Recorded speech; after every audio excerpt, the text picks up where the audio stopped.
Hello students, in our last lecture we discussed about the poem London by William Blake, and also about the William Blake and his two major collections of his poems, that is the Songs of Innocence and the Songs of Experience. Here and what are the major themes you would like to explain in those collections, for example Songs of Innocence and Songs of Experience. See here, and today in this lecture we are going to discuss the context of the poem London. Yes, the context here about the background of the poem London here, and yes, London is a poem by William Blake which is published in Songs of Experience in 1794. I already told you that. And we have to see some background here.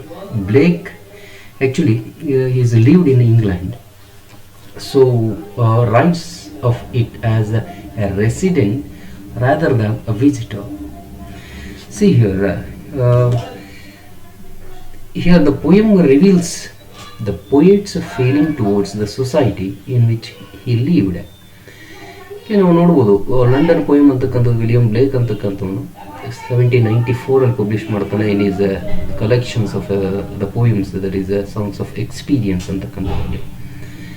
ಬ್ಲೇಕ್ ಮೂಲತಃ ಲಂಡನ್ನಲ್ಲಿ ಏನು ವಾಸವಾಗಿರ್ತಕ್ಕಂಥವನು, ಲಂಡನ್ನಲ್ಲಿ ಇರ್ತಕ್ಕಂಥವನು. ಹಾಗಾಗಿ ಲಂಡನ್ನ ಬಗ್ಗೆ ಅವರು ಒಬ್ಬ ಅಲ್ಲಿನ ನಿವಾಸಿಯಾಗಿ ಬರಿತಾ ಹೋಗ್ತಾನೆ, ರೆಸಿಡೆಂಟ್ ಆಗಿ ಬರಿತಾ ಹೋಗ್ತಾನೆ. ಬಟ್ ಯಾವುದೋ ಒಬ್ಬ ಲಂಡನ್ಗೆ ಭೇಟಿ ಕೊಟ್ಟಿರ್ತಕ್ಕಂತಹ ಒಬ್ಬ ಯಾತ್ರಿಕನಾಗಿ ಅಲ್ಲ. ಹಾಗಾಗಿ ಇದೊಂದು ಸ್ವಲ್ಪ ಇಂಟ್ರೆಸ್ಟ್ ಅಂತಕ್ಕಂಥದ್ದು ಕ್ರಿಯೇಟ್ ಆಗ್ತಾ ಹೋಗುತ್ತೆ. ಆ್ಯಂಡ್ ದೆನ್ ಈ ಪೋಯಮಲ್ಲಿ ಏನೋ ಅವನು ಪೋಯೆಟ್ ಅಂತಕ್ಕಂಥವ್ನು ಏನು ರಿವೀಲ್ ಮಾಡಲಿಕ್ಕೆ ಬಯಸ್ತಾ ಇದ್ದಾನೆ ಅಂತ ಹೇಳಿದ್ರೆ ಅವನ ಇನ್ನರ್ ಫೀಲಿಂಗ್ಸ್ ಅಂತಕ್ಕಂಥದ್ದು ಟುವರ್ಡ್ಸ್ ದ ಸೊಸೈಟಿ, ಆ ಲಂಡನ್ ಸೊಸೈಟಿ ಅಂತಕ್ಕಂಥ ಲಂಡನ್ನ ಸಮಾಜ ಅಂತಕ್ಕಂಥದ್ದು, ಅವನು ವಾಸ ಮಾಡ್ತಾ ಇರ್ತಕ್ಕಂಥದ್ದು ಅಥವಾ ಅವನು ಬದುಕ್ತಾ ಇರ್ತಕ್ಕಂತಹ ಆ ಲಂಡನ್ನ ಸಮಾಜದ ಶೋಚನೀಯ ಪರಿಸ್ಥಿತಿ ಅಂತಕ್ಕಂಥದ್ದು ಯಾವ ರೀತಿ ಇದೆ ಅದನ್ನು ಇಲ್ಲಿ ಅವನು ಎಕ್ಸ್ಪ್ಲೇನ್ ಮಾಡಲಿಕ್ಕೆ ಪ್ರಯತ್ನ ಮಾಡ್ತಾ ಹೋಗ್ತಾನೆ. See you at first Blake loved here London very much, and here yes, I told you that. See here, the poem reveals poet's feeling towards the society in which he lived ಅಂತಕ್ಕಂಥ ಮಾತನ್ನು ಹೇಳಿದೆ. England ಅಂತಕ್ಕಂಥದ್ದು, England in the 1800 become a very harsh and oppressive, very cruel society that was also influenced by the fears over the French Revolution. ಆಗ್ತಾನೆ French Revolution ಅಂತಕ್ಕಂಥದ್ದಾಗಿರುತ್ತೆ. ಅದರಿಂದ ಆ ಇಂಗ್ಲೆಂಡ್ನ society ಅಂತಕ್ಕಂಥದ್ದು that was the laws began to imposed which restricted the freedom of individual. ವೈಯಕ್ತಿಕ ಸ್ವಾತಂತ್ರ್ಯ ಅಂತಕ್ಕಂಥದ್ದು ಅಲ್ಲಿಗೆ ಯಾವುದೇ ಮಾನ್ಯತೆ ಅಂತಕ್ಕಂಥದ್ದು ಸಿಕ್ಕಿರೋದಿಲ್ಲ. At first here I told you Blake at first Blake loved London because he is a resident of that particular England or London. For example, in his work Poetical Sketches he wrote golden London and silver Thames thronged with the shining spires and corded ships ಅಂತ ಹೇಳ್ತಾನೆ. ಲಂಡನ್ನನ್ನು golden ಅಂತ ಹೇಳಿ ಕರಿತಾ ಹೋಗ್ತಾನೆ, ಅಲ್ಲಿ ಹರಿತಾ ಇರ್ತಕ್ಕಂಥ ನದಿಯನ್ನು silver ಅಂತ ಹೇಳಿ ಕರಿತಾ ಹೋಗ್ತಾನೆ. ಈ ರೀತಿ ಅವನು ಅಡೋರ್ ಮಾಡ್ತಾನೆ, ಆ ಲಂಡನ್ನನ್ನು ಇಲ್ಲಿ ಇಷ್ಟಪಡ್ತಾ ಹೋಗ್ತಾನೆ, ತುಂಬ ಪ್ರೀತಿ ಪಾತ್ರವಾಗಿ ಅದನ್ನು ಚಿತ್ರಿಸ್ತಾ ಹೋಗ್ತಾನೆ. ಬಟ್ ನಂತರದಲ್ಲಿ ಏನಾಗ್ತಾ ಹೋಗ್ತದೆ, litre he shows a negative picture of London and criticized the society of England here. ನಂತರದ ದಿನಗಳಲ್ಲಿ ಬರ್ತಾ ಬರ್ತಾ ಆಫ್ಟರ್ ದ ಫ್ರೆಂಚ್ ರೆವಲ್ಯೂಷನ್ ಇರ್ಬೋದು, ಇಂಡಸ್ಟ್ರಿಯಲ್ ರೆವಲ್ಯೂಷನ್ ಇರ್ಬೋದು, ಅಲ್ಲಿನ ಸೊಸೈಟಿಯ ಸಮಾಜದ ಚಿತ್ರಣ ಅಂತಕ್ಕಂಥದ್ದು ಬದಲಾಗ್ತಾ ಹೋಗ್ತದೆ. ನಂತರದಲ್ಲಿ ವಿಲಿಯಂ ಬ್ಲೇಕ್ ಏನು ಮಾಡ್ತಾನೆ ಅಂತ ಹೇಳಿದ್ರೆ ಈ ಶೋಸ್ ನೆಗೆಟಿವ್ ಪಿಕ್ಚರ್, ಒಂದು ಏನೋ ಅದರ ಋಣಾತ್ಮಕವಾಗಿರ್ತಕ್ಕಂಥ ಒಂದು ಪಿಕ್ಚರೈಸೇಷನನ್ನು, ನೆಗೆಟಿವ್ ಪಿಕ್ಚರನ್ನು, ಅಡ್ವರ್ಸ್ ಇಂಡಸ್ಟ್ರಿಯಲೈಸೇಷನ್ನಿಂದ ಯಾವ ರೀತಿ ಅಡ್ವರ್ಸ್ ಎಫೆಕ್ಟ್ ಆಗಿದೆ ಆ ಲಂಡನ್ನಲ್ಲಿ ಅದನ್ನು ಇಲ್ಲಿ ಹೇಳ್ತಕ್ಕಂಥ ಪ್ರಯತ್ನ ಮಾಡ್ತಾ ಹೋಗ್ತಾನೆ. And criticise the society of England here. ಆ ಇಂಗ್ಲೆಂಡ್ನ ಸಮಾಜವನ್ನು ಇಲ್ಲಿ ಕ್ರಿಟಿಸೈಸ್, ವಿಮರ್ಶೆ ಮಾಡ್ತಾ ಹೋಗ್ತಾನೆ. The speaker here walks through, as the poem begin ಆಗ್ತಕ್ಕಂಥದ್ದು ಹೀಗೆ. ಅವನು ಲಂಡನ್ನಲ್ಲಿ ವಾಸ ಇರತಕ್ಕಂಥ ಸಂದರ್ಭದಲ್ಲಿ the speaker of the poem is nothing but the poet himself here. That the speaker, the poet, walks through the designated streets here. Designated streets, restricted streets ಅಂತ ಹೇಳಿ ಕರಿತಾ ಹೋಗ್ತೀವಿ. ಆ ರಿಸ್ಟ್ರಿಕ್ಟೆಡ್ ಸ್ಟ್ರೀಟ್ನಲ್ಲಿ the speaker walks through the designated streets of London here. This walk brings the speaker near the river Thames. ಥೇಮ್ಸ್ನ ಹತ್ರ ಏನು ಅಲ್ಲಿಂದ ಒಂದು ರಿಸ್ಟ್ರಿಕ್ಟೆಡ್ ಸ್ಟ್ರೀಟ್ಸ್ಗಳಲ್ಲಿ, ಆ ದಾರಿಗಳಲ್ಲಿ ಅವನು ನಡ್ಕೊಂಡು ಹೋಗ್ತಾ ಇರ್ತಕ್ಕಂಥ ಸಂದರ್ಭದಲ್ಲಿ ಥೇಮ್ಸ್ ನದಿ ಹತ್ರ ಬರ್ತಾನೆ. ಅಲ್ಲಿ ಥೇಮ್ಸ್ ನದಿಯ ಹತ್ರ ಅಥವಾ ಅವನು ನಡ್ಕೊಂಡು ಹೋಗ್ತಾ ಇರ್ತಕ್ಕಂಥ ದಾರಿನಲ್ಲಿ ಅವನಿಗೆ ಎದುರಾಗ್ತಾ ಇರ್ತಕ್ಕಂಥ ಪ್ರತಿಯೊಬ್ಬ ಸಾಮಾನ್ಯ ಮನುಷ್ಯನ ಮುಖದಲ್ಲೂ ಕೂಡ ನೋಡಿ, ಥರ್ಡ್ ಪಾಯಿಂಟ್ ಅಲ್ಲಿ the speaker sees signs of resignation and sadness in the faces of every person in the speaker passes by. ಅವನನ್ನು ಹಾದು ಹೋಗ್ತಾ ಇರ್ತಕ್ಕಂಥ ಪ್ರತಿಯೊಬ್ಬ ಮನುಷ್ಯರನ್ನು ಅವನು ಅಬ್ಸರ್ವ್ ಮಾಡ್ತಾ ಇದ್ದಾನೆ, ಅವನು ನೋಟಿಸ್ ಮಾಡ್ತಾ ಇದ್ದಾನೆ. ಕವಿ ಅಂತಕ್ಕಂಥವನು ಅವರ ಮುಖದಲ್ಲಿ ಯಾವುದೇ ರೀತಿಯಾಗಿರ್ತಕ್ಕಂತಹ ಈ ಒಂದು ಸಂತೋಷದ ಭಾವನೆಗಳು ಅಂತಕ್ಕಂಥದ್ದನ್ನ ಅವನು ಗುರುತಿಸ್ತಾ ಇಲ್ಲ. ಅದರ ಬದಲಾಗಿ ಸೈನ್ಸ್ ಆಫ್ ರೆಸಿಗ್ನೇಷನ್ ಅಂತಕ್ಕಂಥದ್ದು ಆ್ಯಂಡ್ ಸ್ಯಾಡ್ನೆಸ್ ಅಂತಕ್ಕಂಥದ್ದು ಅಥವಾ ನಿರಾಶೆಯ ಭಾವನೆ ಇರ್ಬೋದು, ದುಃಖಕರವಾಗಿರ್ತಕ್ಕಂಥ ಆ ಛಾಯೆ ಅವರ ಮುಖಗಳಲ್ಲಿ ಇರ್ತಕ್ಕಂಥದ್ದನ್ನು ಅವನು ಅಬ್ಸರ್ವ್ ಮಾಡ್ತಾ ಇದ್ದಾನೆ, ಅವಲೋಕಿಸ್ತಾ ಇದ್ದಾನೆ, ನೋಟ್ ಮಾಡ್ತಾ ಇದ್ದಾನೆ. ಈ ರೀತಿ ಇರ್ತಕ್ಕಂಥ ಸಂದರ್ಭದಲ್ಲಿ ಯಾಕೆ ಅಲ್ಲಿ ಏನಾಗ್ತಾ ಇದೆ ಅಂತ ಹೇಳಿದ್ರೆ, the speaker here's, also here's, ಅವ್ನು ನೋಟಿಸ್ ಮಾಡ್ತಾ ಇರ್ತಕ್ಕಂಥದ್ದು ಒಬ್ಬ ಕಾಮನ್ ಮ್ಯಾನನ್ನು, ಮತ್ತು ಈ ಯಾರ್ಯಾರನ್ನು ಅವನು ಅಲ್ಲಿ ಭೇಟಿ ಆಗ್ತಾನೆ ಅಥವಾ ಯಾರ್ಯಾರನ್ನು ಅವರ ಮುಖಗಳನ್ನು, ಅವರ ಯಾವ ಥರದ ನೋವುಗಳನ್ನು ಅವರು ವ್ಯಕ್ತಪಡಿಸ್ತಾ ಇದ್ದಾರೆ ಅದನ್ನು ಇಲ್ಲಿ ಹೇಳ್ತಕ್ಕಂಥ ಪ್ರಯತ್ನ ಮಾಡ್ತಾನೆ. ನೋಡಿ, the speaker hears the pain in the cries of men and newborn babies.